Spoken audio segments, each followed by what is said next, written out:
Hello and welcome to Taiwan Talks. I'm Ian Kavat. Following the G7 summit in Hiroshima, Beijing accuses the US of weaving an anti-China net in the West.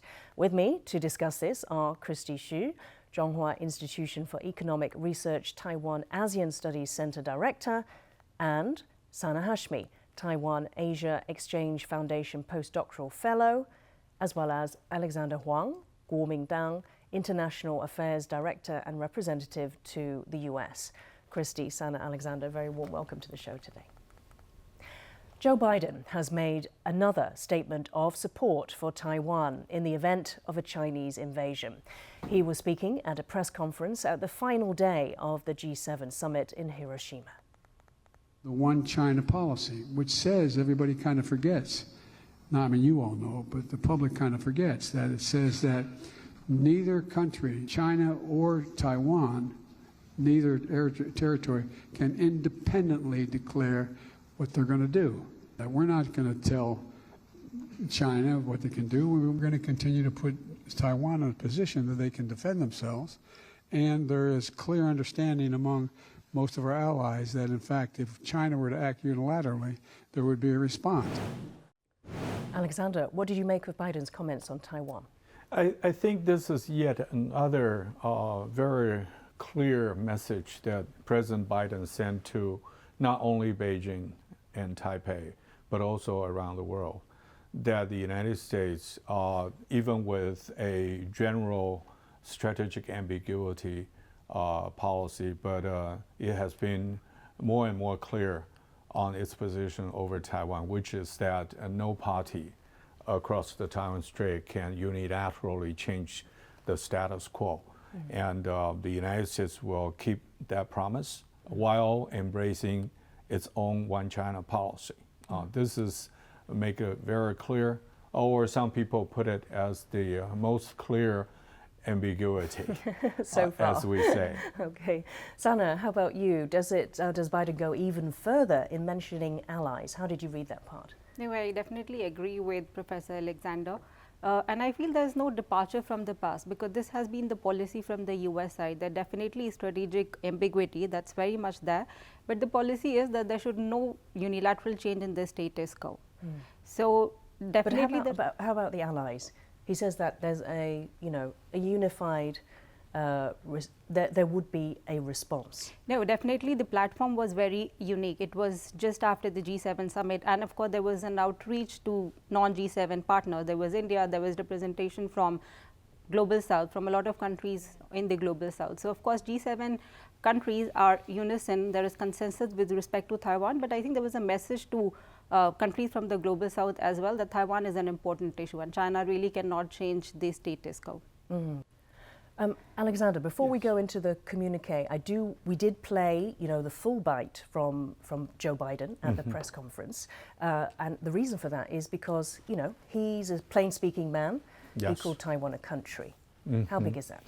Yeah, I think if we listen carefully, he started by saying both countries, and then he added up and correct that to country and territory.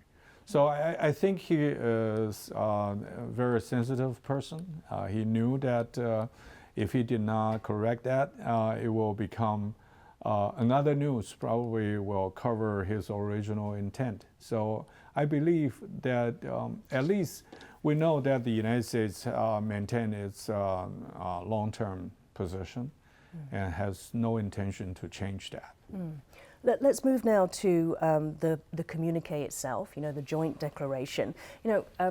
Sana, given Beijing's attempts to kind of drive a wedge between the US and Europe, which is what we've been seeing over the past few months, were you surprised that, even France and Germany came along with this statement, or do you agree with Kristy, who says that it should have gone further? Anyway, I don't think I would call it a surprising statement, nor on China, because I'm saying it because Japan was the chairman this year. So it was very much expected. And what we have seen specifically since the start of the of Russia's invasion of Ukraine, that the West focus has been on Ukraine, and the countries from the global south are thinking that the West is not thinking about their interests and convergences. For a lot of countries in this part of the region, China is a major factor, is a formidable threat. Even if they don't say it, this fact remains there. So of course, for Japan as well, China is a formidable threat, but Japan is also thinking about countries such as India, Indonesia and Philippines, countries in Southeast Asia and South Asia. So I believe that what Japan tried to do is to set the bar high and talked about the interests and convergences of the West as well as global South. So I don't think it was surprising. In fact, it was very much expected that China would become a center of focus for G7. Kristy? Yes. I think people may get a bit disappointed because they expect to see harder words on China. However, if you look at the communique, you will find that there are some differences. One, the major differences is that the G7 says that the G7 leaders doesn't look for decoupling with China, and instead they try to de-risk relations with China, try to manage the economic relations. So this reflects the EU and also Japan's position that they don't want to push on China too hard.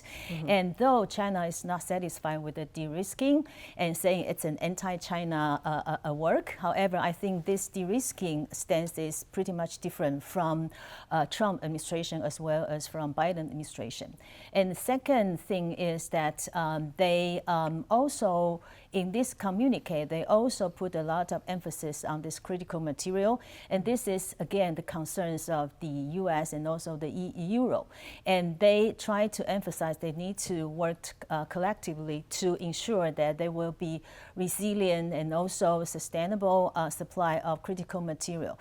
And this responds to the democracy's increasing concern that China may weaponize their strong position in critical materials such as rare earth. Because if you may know that China actually has the highest reserve of rare earth minerals or metals, and also it's the world's largest producer of the rare earth, which is essential for making semiconductor and also making EV, electric vehicle.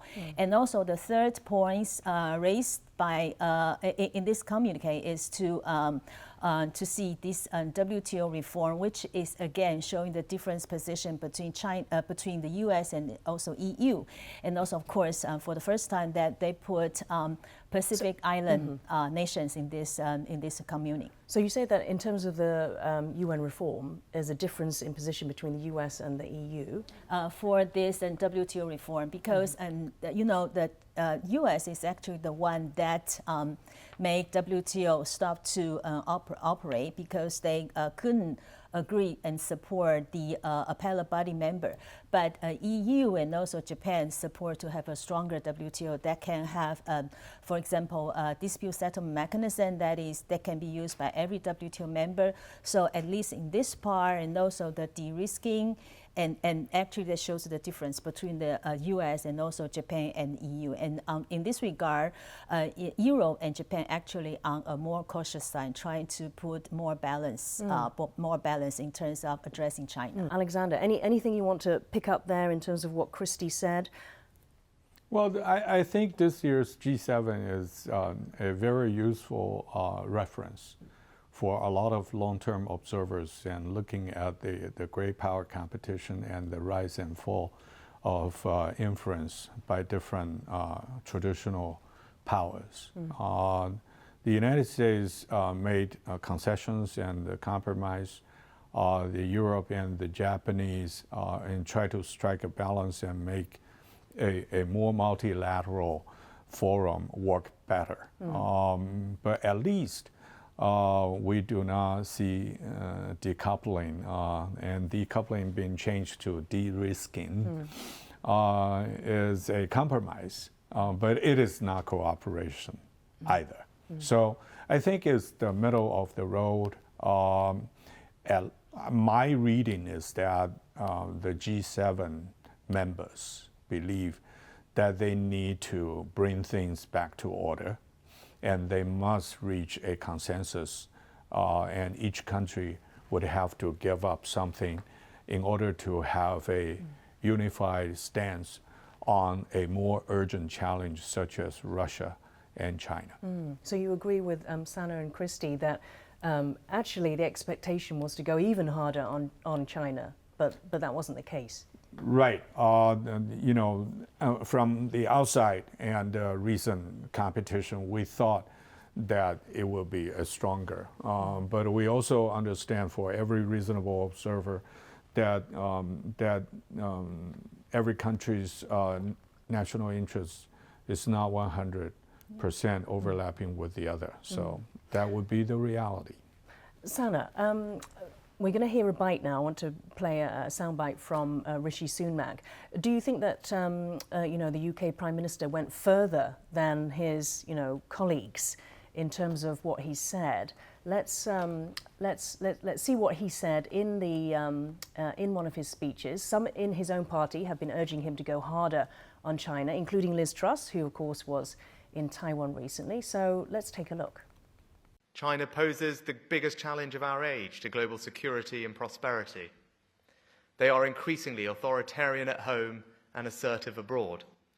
And as the G7 have showed, the UK's response is completely aligned with our allies. So, is that how some had expected the rhetoric on China to be at that sort of level?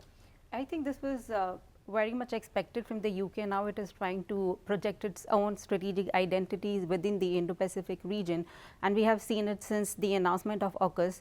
Not just Australia, but UK is also trying to forge a new identity that is separate from the US, and at the same time projecting the transatlantic identity.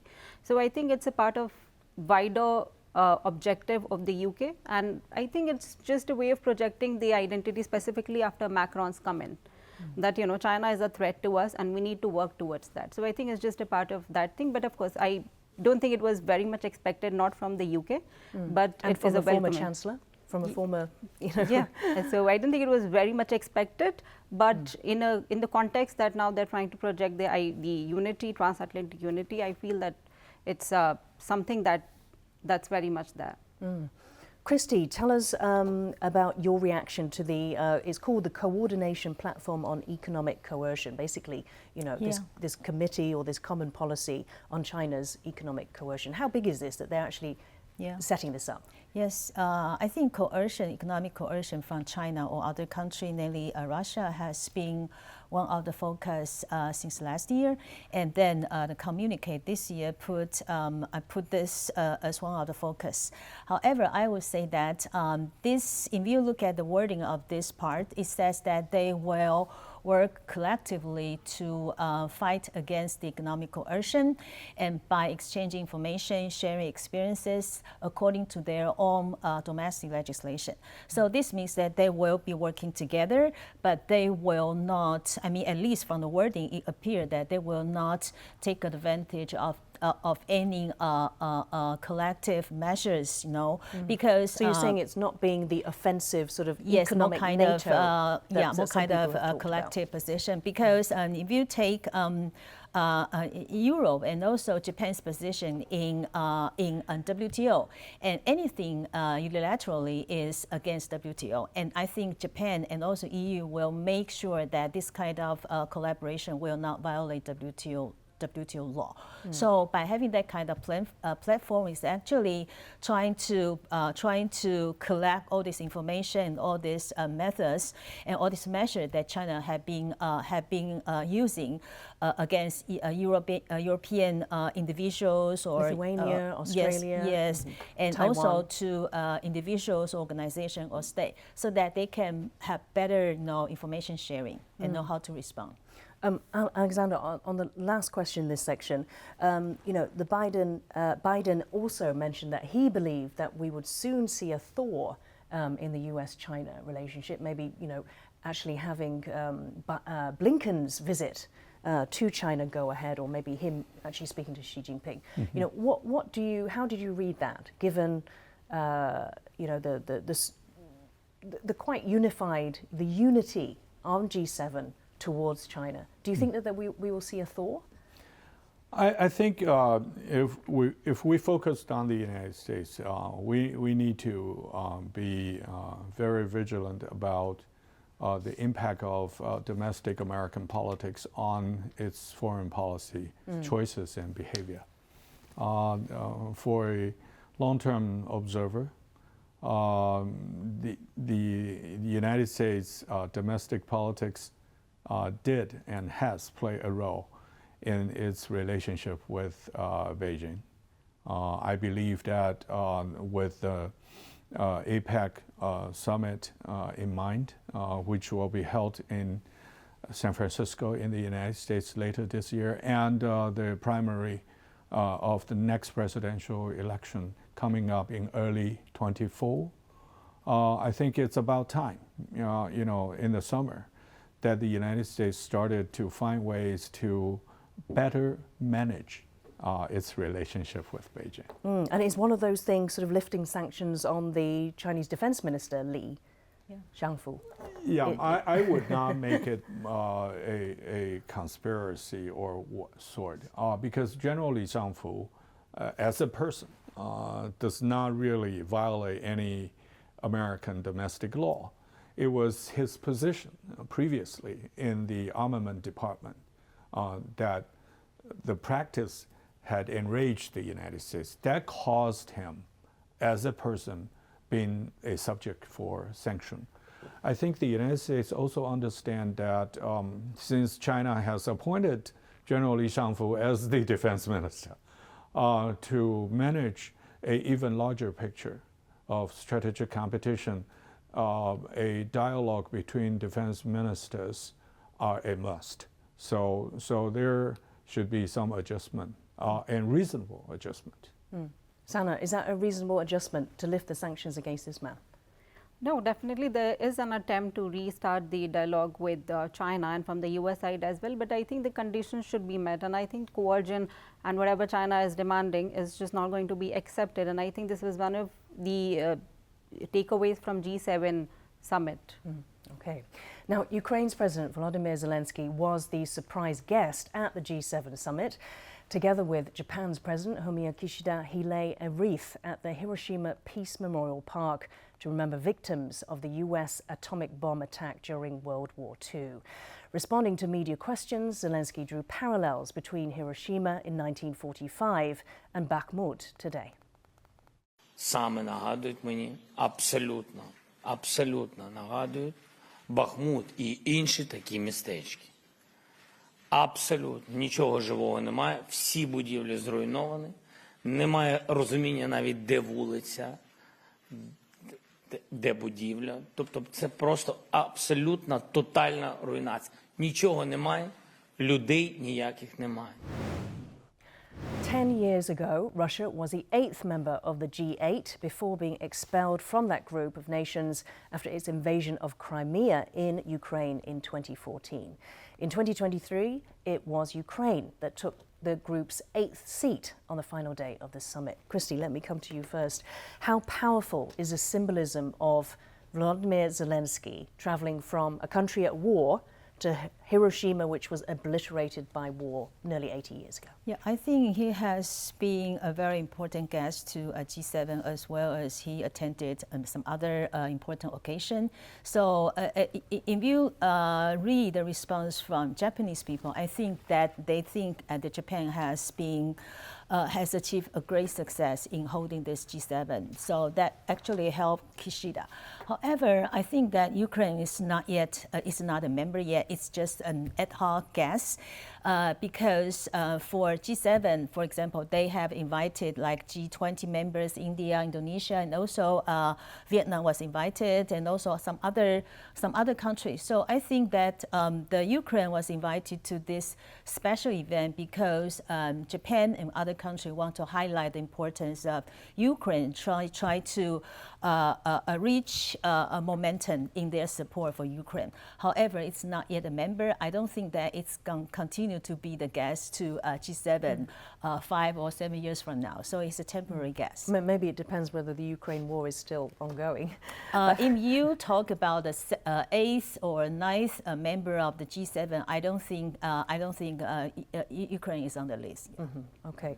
Alexander, can we talk about the F-16s? Sure. You know, President Zelensky has been asking for these fighter jets for months and months and months, as we know, just like the tanks. And now there was the agreement, or at least the non-obstruction of the US to the international coalition that wants to provide F-16s to Ukraine. So what's the change? I think it's the international pressure, especially from European Union. Because as we know, when the day goes by, the Russian military will be able to deploy and use their heavy equipment and vehicles into the war zone.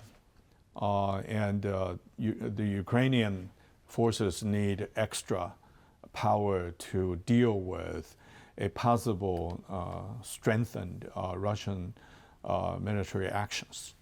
So F-16 will play a role. So it's not just to control the skies, in fact. Not necessarily, but deal with the heavy forces deployed on the ground. The United States' reluctance of giving a green light, I consider two things. One is that the West, especially the United States, has been very sensitive and try to stop Beijing from providing weapon systems to Russia. And if F-16 is in the play, how would that trigger the Chinese reaction in the future dialogue or debate? Another one is the F-16 itself. It's purely American fighter jet. It's a NATO standard fighter jet. And that will lead to people to think about the command control during the operation, you know, whether NATO would be involved. And the avionics and technologies, communication kit, you know, if there would be F-16 down, you know, whether there will be a leakage of those, you know, sensitive technologies. I think these are the two issues that the United States initially that was very concerned about. And now maybe the member state of NATO group concerned, the United States think that they need to do so. Sana, I guess that's why, exactly what Alexander was saying, I guess that's why there's been such an emphasis on the training required. I guess it's not just of the pilots, but the support network to enable these F-16s to be used. I think I would give you an example of how and why it is important at the strategic level, specifically now the war is prolonged. And now we are also seeing that there is divide among the West as well. And it's just not on China, it's also going to be on Russia. So I think it's also one of the ways to bolster Ukraine and to make sure that Ukraine wins. So Alexander, you raised the issue of China, you know, maybe questioning, you know, how come the US can provide these you know, sophisticated weapon systems to the Ukraine. So what you're saying is that it might want to supply weapon systems to Russia. I think it might make a future debate or argument more difficult when NATO or the United States try to press Beijing not to provide lethal weapon systems to Russia. But right now, China is saying that no, absolutely not providing any. But F-16 might give Beijing an excuse for doing something, or at least put it on the table for a long, you know, debate. And so I think that was the United States' concern. And right now we have a green light, and we will see what's going on in the future, under the understanding that Washington wanted to improve the relationship with Beijing. Okay. Sana, so for President Zelensky, you know, he did a whirlwind tour to a few of the European capitals, and then also the G7. You know, was this a successful trip for him? I think it was a very successful trip, not just in terms of G7 and meeting the G7 leaders. He has been meeting G7 leaders for a long time now. But I think one of the most significant meetings was between Zelensky and Prime Minister Modi. So there was definitely an outreach to the countries that were not really pro-Ukraine or anti-Russia. So I think that was also an attempt of the G7 to kind of introduce Zelensky to the countries of the global south, and I think that really worked very well. This is great, and we'll go on to this right now. So this year, Japanese Prime Minister Fumio Kishida invited guest nations, including India, Brazil and Indonesia, for example, to the G7 summit. Kishida has repeatedly expressed his determination to strengthen ties with the so-called global south or developing world. G7 nations hope to pull countries like India to their side, to what they describe as their rules-based order. Indian Prime Minister Narendra Modi has called for peace in Ukraine while ramping up oil imports from Russia, helping blunt the impact of Western sanctions. Now, while China's GDP is less than 20% of the global economy, the G7's GDP represents around 44% of the global economy, but it has been declining in relation to the BRICS countries. That's Brazil, India, China and South Africa. Here you can see that there is a crossover. So, Kristy, how powerful a group of nations is the G7 as time goes on? Yeah, I think that chart shows the purchasing power of the G7, but if you look at the GDP, the gross domestic product, actually G7 is declining. And if you remember that back in the late 90s, I mean, there has been criticism that G7 has already been outdated and too restrictive because they only have members from North America, except for one from Asia, which is Japan.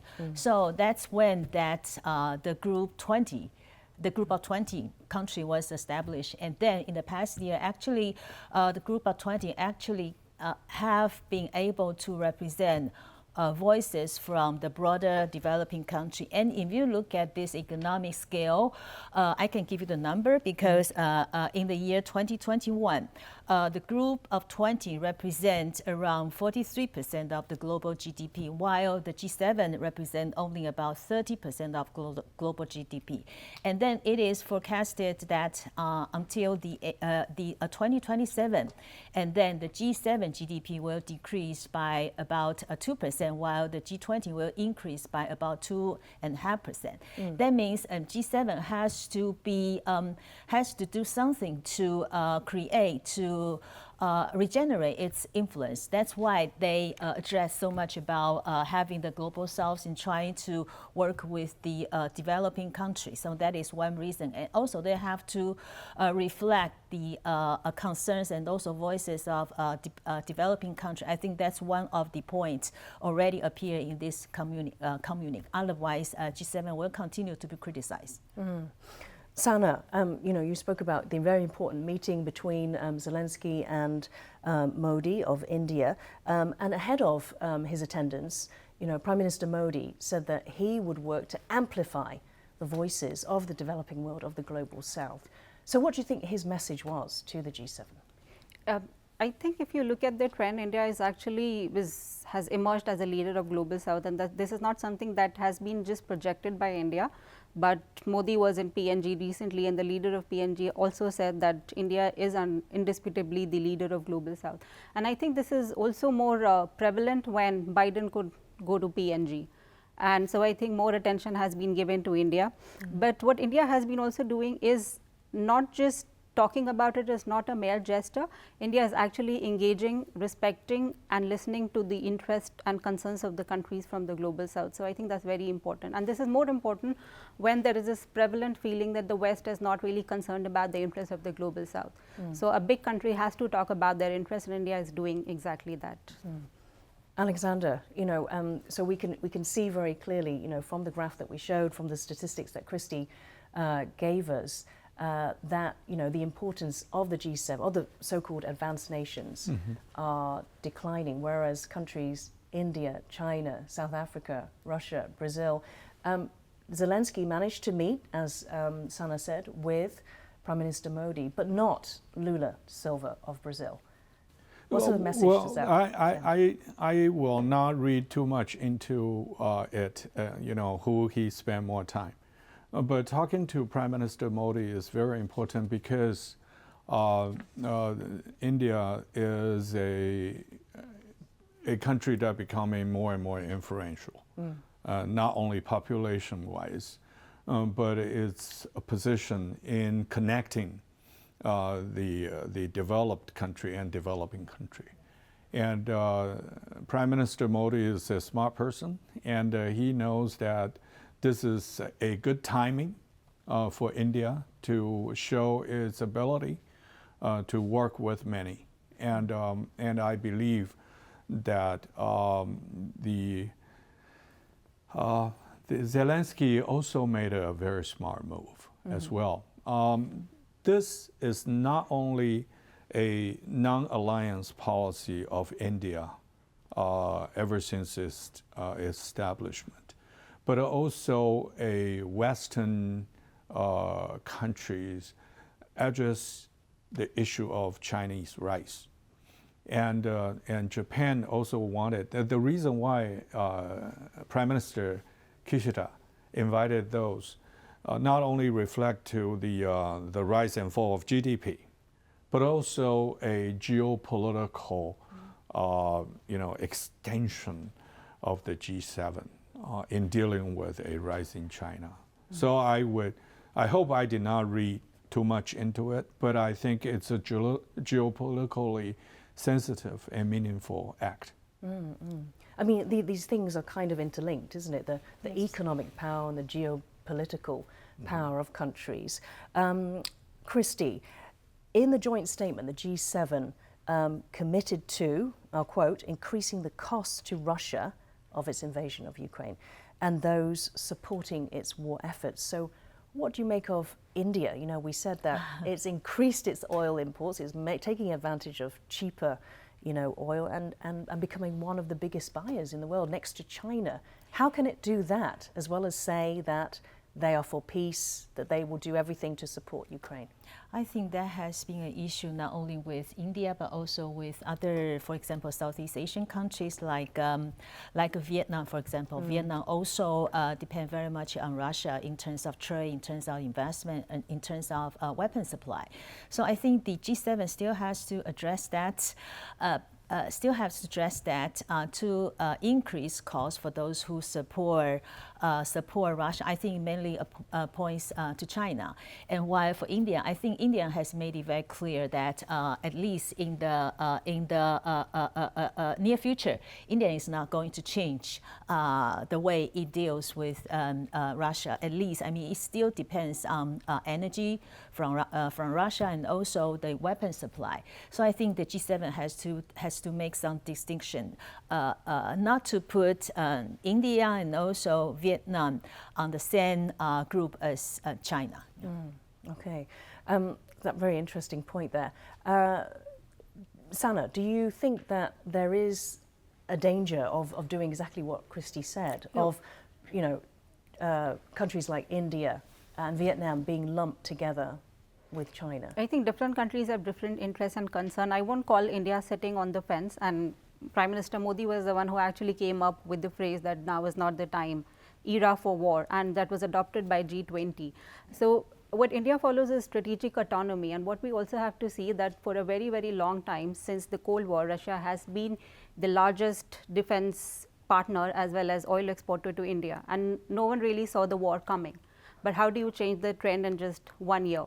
India has the largest population, and Indian leadership has to take care of 1.4 billion people. So how do you stop oil imports all of a sudden? India is really trying to diversify. It will take a lot of time, but perhaps what G7 countries could do is to help India to diversify rather than putting the blame on India entirely. I agree with the ladies because but has India attempt to diversify? I mean, you said it can't stop, but actually it's ramped it up. the imports. And then India will go for cheaper oil because, you know, 1.4 billion people. So I go back to what Kristy said. Kristy said that, you know, there is a danger of India being labelled in the same way as China, which is that it is, you know, funding Putin's in Ukraine. I won't call it. I do think India is really supporting Russia. In fact, if you look at the examples, earlier there used to be annual summit between Modi and Putin. Last year it was cancelled, and I don't really see it happening this year as well. So there is definitely, I see less exchanges between India and Russia now, and I think this is one of the parameters that we also have to take into consideration, just not oil exports. Alexander, sorry. Yeah, I think India is not alone. Southeast Asian countries, including Taiwan, everyone's largest trading partner is China. And we cannot ignore the interaction necessary in dealing with Beijing. But strategically, I think we all stand and share the same value. We are all democracy. And so there must be a balance between what we believe and what we need. And I think India is doing everything possible to protect and defend its national interests. And ASEAN countries does not want to be forced to choose sides, as well as other countries in the neighborhood. I think the U.S. Criticized India early last year, and which have made the U.S.-Indian relation a bit tense last year. I think the U.S. will be clever enough not to finger point these countries, including India and also Vietnam, because Vietnam also show their own way, trying to define their own national interests in continue to deal with Russia. Okay, we're going to have to wrap it up there. Kristy, Sana, and Alexander, thank you so much for joining Taiwan Talks today. Now, the World Health Organization's annual assembly got underway on May 21st without Taiwan's participation for yet another year. Before that, campaigners took advantage of the WHO's Walk the Talk event to approach Director General Tedros Adhanom Ghebreyesus regarding Taiwan's exclusion. If member states, we have 194. If they vote in favor, that's their duty, you see? Yeah, but so Taiwan it's for the member states. Now, to discuss this, as well as Poland's support for Taiwan's participation in international organizations, I'm joined by Patrick Mendes, University of Warsaw, Poland, Distinguished Visiting Professor of Transatlantic Relations, and Antonina Luszczykiewicz, Jagiellonian University in Krakow, both of whom are visiting Taiwan from Poland. Professors, a warm welcome to our show today. Thank you. Thank you. Professor Mendes, let me start with you. You've been studying, this Taiwan's inclusion, exclusion from the WHO and other UN organizations for many years. Do you sense a change in people's attitudes recently? I think there is an increase in number of people around the world, especially the government leaders and other NGO leaders and the international community as a whole, change its attitude. Now they are beginning to realize what is China is doing in the behind the scene in the international organization, putting their own personnel in the high-ranking officials, and also they are putting some candidate from the friendly countries. They now beginning to realize what is actually happening in the international organization and the international community. Now, because of that, and also the U.S. leadership under President Biden administration, they are now trying to set the ISCO on the right track and to express what is the international community views and put in Taiwan to give it the right space in the international square. I think that changes attitude coming from the U.S. administration changes, and also it increase in relationship with the Taiwan and the rest of the European and countries and the democratic countries around the world. So the world is seeing more clearly that Taiwan is being isolated by China. China, after especially the COVID-19 pandemic, what happened in the WHO, they were trying to exclude it and hide their information from the international community and the scientific community. I think that now beginning to come to light, and then especially the US administration realizes now it is time to get the Taiwan participation in the WHO, World Health Assembly, because Taiwan can contribute their scientific and medical advancement to betterment of the international community, international scientific community. So let me bring in Antonina. Yeah. Antonina, so you know, we tend to hear, as Patrick mentioned there, China's side of things. You know, why Taiwan shouldn't be part of the WHO or any other UN sort of meeting or body. But what are the reasons, from your studies, what are the reasons that Taiwan should be? So first of all, everything goes back to the 1971 UN resolution, according to which the China seat was supposed to be given to the PRC representatives, and the so-called Chiang Kai-shek representatives were excluded forever from the United Nations. However, this situation is not as problematic for Taiwan as China is trying to convince us. Because first of all, this resolution does not say anything about the statehood of Taiwan. It does not define the status of Taiwan, whether it is an independent, separate country or whether it is a part of China. Nothing of that sort is being mentioned in that resolution. Secondly, UN General Assembly is one thing. There are also many agencies in that structure, and they have their own regulations. For example, there are agencies in which statehood is not required, or at least if it is required, you can be an observer. UNESCO is a fascinating example, and actually Taiwan could learn a lot from Palestine, which managed to go through a fantastic, successful 194 campaign. The name comes from the fact that if Palestine gained the full membership in the UN, it would become the 194th member of the United Nations. How close is it? Well, in the United Nations General Assembly, Palestine has a non-member observer status, so it's a partly successful campaign. However, in UNESCO, so one of the agencies of the United Nations, Palestine is a full member, which pretty much suggests that Palestine indeed de facto is an independent, separate country. That happened thanks to the fact that UNESCO has a majority vote. So one country has one vote, which means that in a pretty democratic voting, Palestine was accepted despite the objection from countries such as the United States. That gives lots of hints, suggestions to Taiwan, and lots of hope that despite this 1971 resolution, things can change. Antonina, is the difference between the two essentially whether Taiwan is actually part of China? So, for example, the US does not actually believe that, it simply acknowledges the Chinese position. Policy is the ambiguous one, which usually goes back to the point that there is one China in the world, but it only acknowledges, does not recognize, but only acknowledges that the Chinese position is such that Taiwan is a part of China. So legally speaking and politically speaking, it's a very different definition. Essentially what we're saying is the UN has not said that there is only one China. So there could be the ROC, there could also be the PRC in its membership. There's nothing legally that it's said so far to say that it only accepts one China. Is that correct? It is correct. Moreover, United Nations and UNESCO, since we're already talking about Palestine, does not even define what state is. So it's even more ambiguous. It's even more a much more gray area, which actually gives some leverage to Palestine, to Taiwan, because it all depends on what kind of definition we accept. The problem is that in this game, the more powerful you are, the bigger chances you have to impose your own vision on other smaller and less powerful countries.